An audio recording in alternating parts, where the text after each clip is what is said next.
กองประชุมเยอะครั้งที่8คณะกรรมการแนวลาวสร้างสรรค์เมืองสำเหนือแขวงหัวพัน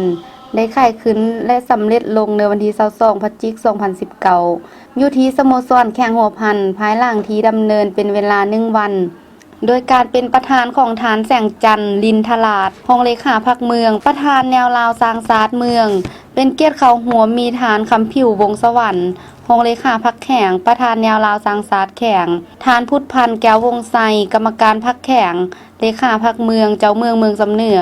มีโครงการที่เกี่ยวข้องคันเมืองพระสงฆ์และกรรมการแนวลาวสร้างสรรค์ออมค้างเมืองสำเหนือเขาห่วมนำเนื้อกองประชุมผู้เขาห่วมได้รับฟังบทสรุปตีราคาผลการจัดตั้งปฏิบัติมติกองประชุมเยอะครั้งที่7 2014 2019ของผู้แทนแนวลาวสร้างสรรค์เมืองสำเหนือแขวงหัวพันรายงานโดยฐานบุญทวีทองทวีรองประธานแนวลาวสร้างสรรค์เมืองสำเหนือแขวงหัวพันได้ยกเห็นผลงานหลายด้านที่ญาติมาได้ในระยะผ่านมาเป็นต้นแมนด้านเวียกงานการเมืองแนวคิดได้เอาเจอเซอร์ศึกษาอบรมเตาโฮมความสามัคคีบรรดาเผ่ามีความนักแน่นเวียกงานชนเผ่าได้ปลุกระดมประชาชนจัดตั้งปฏิบัติแนวทางนโยบายของพรรคแผนพัฒนาเศรษฐกิจสังคมของรัฐซุกอยู่ผลิตสินค้า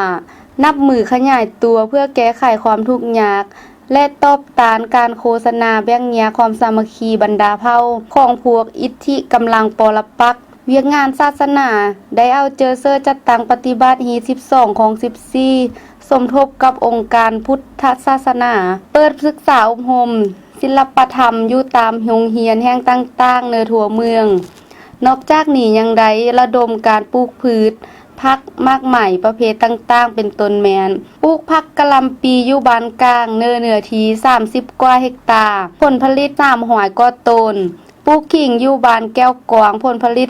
200กว่าต้นโฆษณาการจัดตั้งปฏิบัติสร้างบ้านตามขอแข่งขันบ้านสามัคคีปองดองได้64บ้านองค์การภาคีแก้ไขความขัดข้องหม่องเจอของประชาชน42ขังแยกย้ายหนังสือพิมพ์จากแนวลาวสร้างสรรค์แข่งใด400ฉบับสร้างบ้านสาธารณสุขแบบอย่างใด74บ้านสร้างบ้านปลอดคดีใด6บ้านสร้างบ้านปลอดยาเสพติดใด16บ้านสร้างบ้านวัฒนธรรมใด33บ้านบ้านพัฒนาใด30บ้านปลุกระดมสร้างกองทุนคันบานใด5บ้านเนื้อหนีเด่นกอมู่แมนกองทุนบานพันไซมีเงิน8ตือ9ล้านกว่ากีบสำหรับทิศทางต้นนาจะซืบต่อเตาโฮมความสามัคคีปองดองบรรดาเผ่า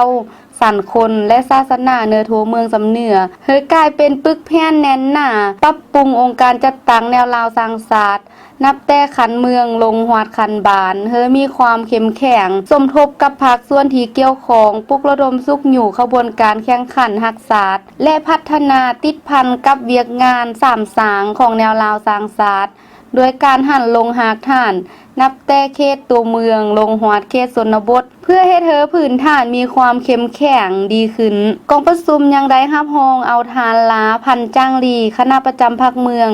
กรรมการแนวลาวสร้างสรรค์เมืองเป็นประธานฐานบุญทวีทองทวีกรรมการแนวลาวสร้างสรรค์เมืองและฐานแสงแก้วแสงตากรรมการแนวลาวสร้างสรรค์เมืองเป็นรองประธานแนวลาวสร้างสรรค์เมืองสำเหนือแขวงหัวพัน